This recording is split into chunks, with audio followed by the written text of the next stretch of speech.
नमस्कार दोस्तों, मैं हूं भावेश और आप देख रहे हैं दी जर्नलिस्ट। अक्टूबर में महाराष्ट्र में चुनाव है और बीजेपी 2014 के बाद अपने सबसे बुरे दौर से गुजर रही है और बीजेपी के अंदर परस्पर मतभेद है। योगी और मोदी के बीच क्षय मात का खेल चल रहा है और वहीं बाहर राहुल गांधी बीजेपी को एक बहुत ही बड़ी चुनौती दे रहे हैं। तो इसी परिस्थिति में बीजेपी के लिए महाराष्ट्र चुनाव जीतना बेहद ही मुश्किल नज़र आ रहा है। महाराष्ट्र में बीजेपी को अपने दम पर चुनाव जीतने के लिए एक ऐसा चेहरा चाहिए जो बहुमत दिला सके और महाराष्ट्र बीजेपी में अगर ऐसा चेहरा देखे तो नितिन गडकरी है। तो क्या बीजेपी नितिन गडकरी को महाराष्ट्र का मुख्यमंत्री बनाने जा रही है?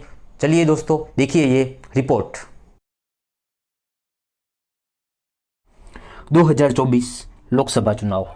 कहाँ तो बीजेपी ने सोचा था 400 पार, लेकिन अपने बूते केंद्र में सरकार भी नहीं बना पाई। इसके लिए बीजेपी को गठबंधन का सहारा लेना पड़ा, लेकिन ये तो महज शुरुआत थी। चुनौतियाँ तो अब सामने आने वाली थी। इसके बाद एक के बाद एक खबरें आने लगी। कभी मंत्री पद के लिए अजित पवार की नाराजगी सामने आई तो कभी एकनाथ शिंदे की। लेकिन हद तो तब हो गई जब योगी आदित्यनाथ के साथ पीएम मोदी की नाराजगी की खबरें सामने आई। मोदी समझ गए कि आगे की राह आसान नहीं होने वाली, लेकिन ये तो अभी घर के अंदर की चुनौतियाँ थी। सबसे बड़ी चुनौती राहुल गांधी के रूप में इंतजार कर रही थी। राहुल गांधी, जिनको लोकसभा चुनाव तक बीजेपी द्वारा पप्पू कहा जा रहा था।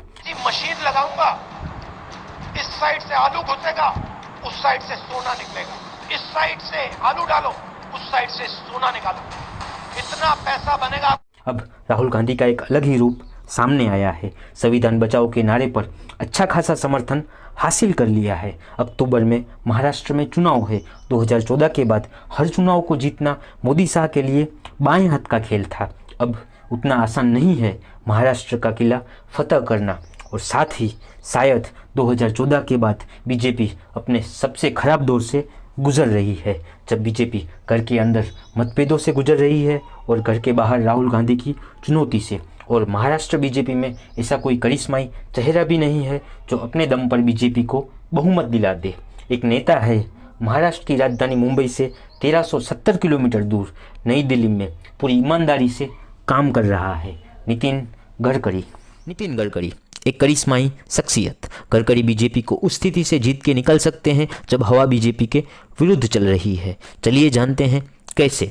हाल के समय में इंडिया गठबंधन मजबूत नजर आ रहा है। राहुल गांधी की लोकप्रियता में बहुत ज़्यादा बढ़ोतरी हुई है। वहीं दूसरे दलों की बात करें तो उद्धव ठाकरे की शिवसेना भी आगे नजर आ रही है, क्योंकि माना जा रहा है कि उद्धव ठाकरे को सहानुभूति मिल सकती है क्योंकि उनको उन्हीं की पार्टी से अलग कर दिया गया है। वही स्थिति शरद पवार के साथ है। उनको भी सहानुभूति मिल सकती है क्योंकि उनको भी उनकी पार्टी एनसीपी से अलग कर दिया गया है। वहीं इसके उलट एनडीए के एकनाथ शिंदे और अजित पवार को जनता के रोष का सामना करना पड़ सकता है।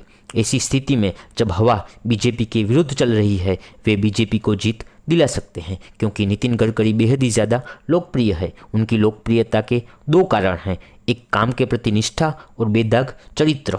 नितिन गडकरी ने महाराष्ट्र में बहुत ही अच्छा काम किया है। रोड का मानो एक जाल सा बिछा दिया है। उनके काम के कारण ही बाला साहेब ठाकरे ने उनको रोडकरी की उपाधि दी थी। और बेदाग छवि, आज तक गडकरी पर कोई भी भ्रष्टाचार का मामला नहीं है। एक बार केजरीवाल ने उन पर भ्रष्टाचार का आरोप लगाया था पर साबित नहीं हुआ। उल्टा केजरीवाल को गडकरी से पब्लिकली माफी मांगनी पड़ी। केजरीवाल ने अब नितिन गडकरी से भी माफी मांग ली है। केंद्रीय मंत्री नितिन गडकरी से माफी मांगी दिल्ली के मुख्यमंत्री अरविंद केजरीवाल ने। इससे पहले वो विक्रम सिंह मजीठिया। बेदाग छवि और काम के प्रति निष्ठा गडकरी को बेहद ही ज़्यादा लोकप्रिय बनाते हैं और बीजेपी को गडकरी विकट परिस्थिति में भी जिता सकते हैं। हालांकि इस पर बीजेपी द्वारा कोई भी औपचारिक ऐलान नहीं किया गया है। अगर महाराष्ट्र बीजेपी में देखें तो देवेंद्र फडणवीस भी एक बहुत बड़ा नाम है। तो क्या नितिन गडकरी को मुख्यमंत्री का चेहरा बनाना चाहिए? अपनी राय कमेंट में ज़रूर दें।